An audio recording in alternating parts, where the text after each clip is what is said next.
Okay, there's going to be times when people do not agree with your point of view. When it comes to Instagram, personally, some people are not going to agree with posts that I put up. I have a Instagram related to this channel, Take Back Your Life MTL, with underscores in between each word, MTL standing for Montreal. What happened was, let me just check it up. And the whole point of this video is about my reaction to it, because let me get to it. When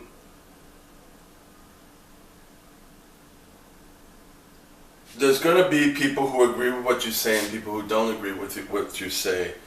I took a post, and it depends on where you are and how the post touches you, where you are in your process of recovery or just getting an understanding of human behavior or anything of the sort. I never claimed to be a therapist or an expert in narcissism or anything. I'm on the journey myself.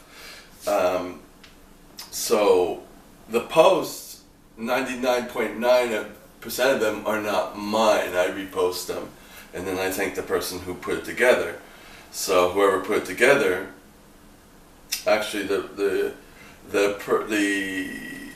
did I do? It was Fleeing the Narcissist.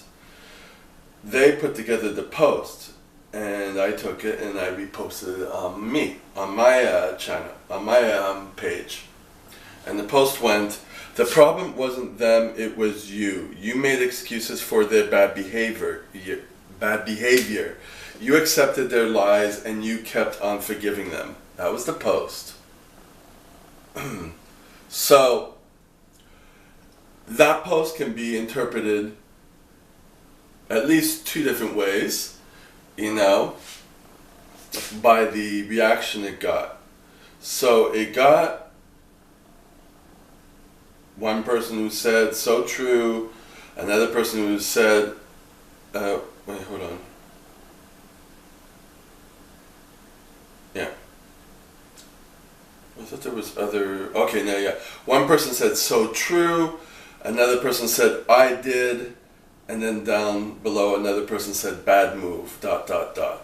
So those are three people who kind of took it in a way that, yeah, that's not a good thing to do, to accept someone who, well, it doesn't even say narcissist, to accept someone who's doing bad behavior and forgiving someone, okay? On the other hand, someone said, so nice, invalidation on the trauma bonding, enough to drop your posts. If you understand one thing about narcissist abuse, you would have never posted this. Shows you don't know, and you don't know much about something you're posting about and are causing more harm than good. My interpretation is that affected her very badly. Wasn't my intention. And she made an assumption that I claim to know something about what I'm posting. I never said that. I'm just posting what I feel like posting, right? And if someone made that post, there's a chance that other people feel the same way. I never said to be Sam Vaknin or anyone who's an expert at these things, but breaking it down to something even more simpler, if you're going to leave somebody once you find out that it's a wrong relationship or they're a narcissist and you leave, I mean, you should leave, you shouldn't go back to someone. Yeah, there's trauma bonding, yeah, there's, what's that syndrome called? Stockholm Syndrome and all that. That's nice, and those are true things, and it's not to be invalidated. But in all the basics of something, if you know someone's not good for you, depending on where you are in a relationship, depending on where you are in your recovery, if you might not be in recovery, but if you're someone who's been through the same thing before, and for me, there's not going to be any trauma bonding. There's not going to be any Stockholm syndrome. If someone's doing shit to me, fuck it, they're out. So that's my interpretation. So getting into a little bit how I feel. I mean, I saw that and there were two people who agreed with her. One person said agreed, and then another person said my thoughts exactly. Victim blaming does not promote healing. So, so let's say it's about a 50-50 of how this touched people, you know? There were like 6 comments. 1, 2, 3, 4, 6 comments. So 3 and 3. 3 agreed, 3 thought it was a terrible comment. Now, maybe myself personally,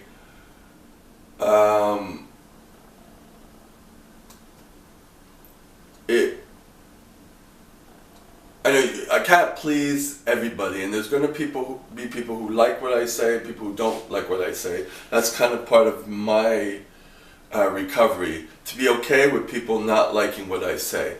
It doesn't mean they don't like me, they don't know me. It's an anonymous profile with a few exceptions of some screenshots from my videos from this channel that go onto this.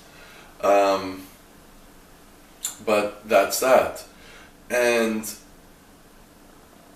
my goal, or the work I do on myself, is to make sure I don't fall into someone who tries to help someone of this sort making a negative comment, you know, or me trying to convince her that I'm sorry that I hurt her, or me making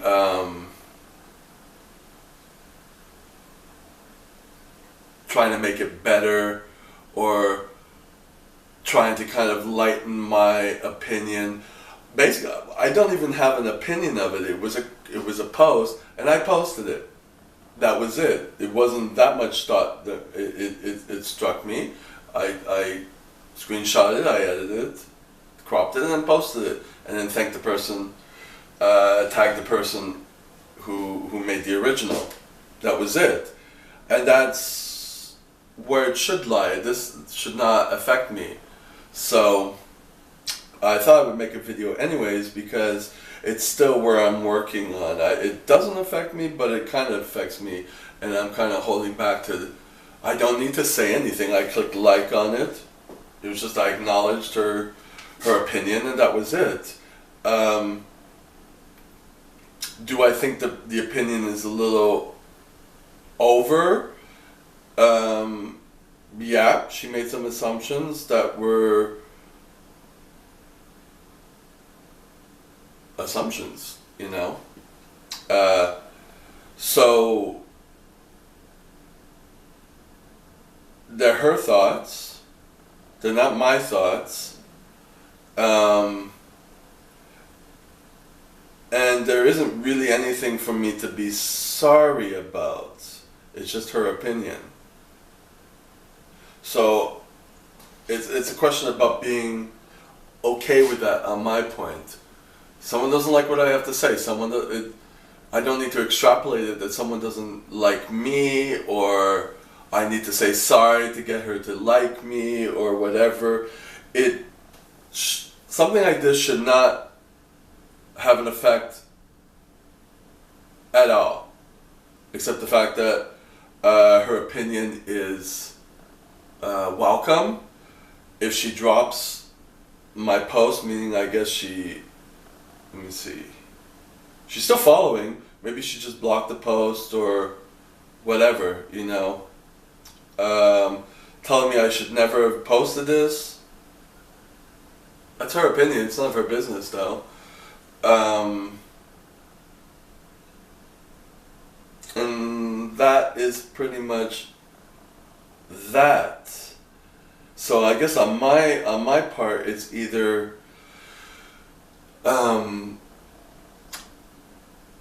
something like this affecting a fragile ego is not cool. Is not healthy. You know what I mean? That's very narcissistic.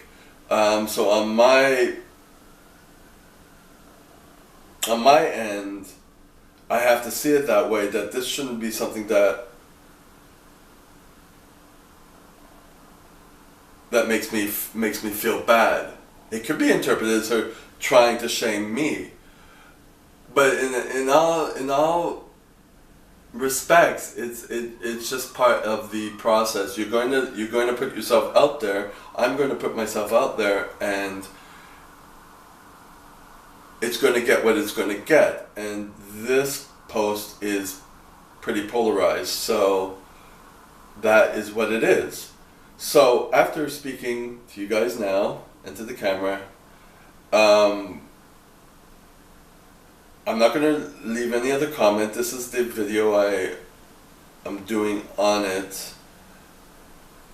And that was it. It was just a comment. If she comes back, she's welcome. Do I need to do damage control and tell her that? And this isn't, it's just an Instagram post. It's not a business where there has to be major damage control. She voiced her opinion, it's on there. Opinions, comments are not disabled, they're on. So, and I think for me it's a learning experience to see if it was everybody who disagreed with it, that would be something else. I'd have to look into it more deeply.